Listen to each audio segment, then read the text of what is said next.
Nuk është larg qendrës së kryeqytetit, por prej vitesh rruga Islamalla ishte lënë në harres. 4 muaj u deshën Bashkisë së Tiranës për t'ia ndryshuar pamjen. 9,4 milion lek investoi për rikonstruksionin tërësor të saj.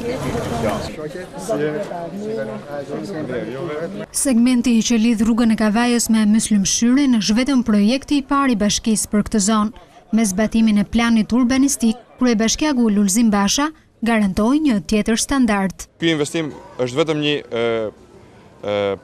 shije e parë e ndryshimit rrënjësor, transformimit rrënjësor që pret këtë qendër Tiranës, ku në qendër do të jetë qytetari, do të jetë banori autokton, banorët e vjetër të kësaj zone, në qendër do të jetë pra interesi tyre më i mirë.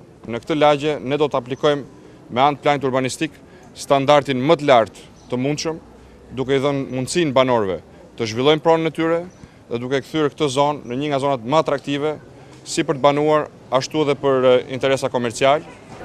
4 rrugë të tjera në këtë zonë shpejt do të ngjasojnë me Islamallën, pasi sipas kryetarit të Bashkisë së Tiranës, banorëve do t'i jepet mundësia të zhvillojnë pronën e tyre.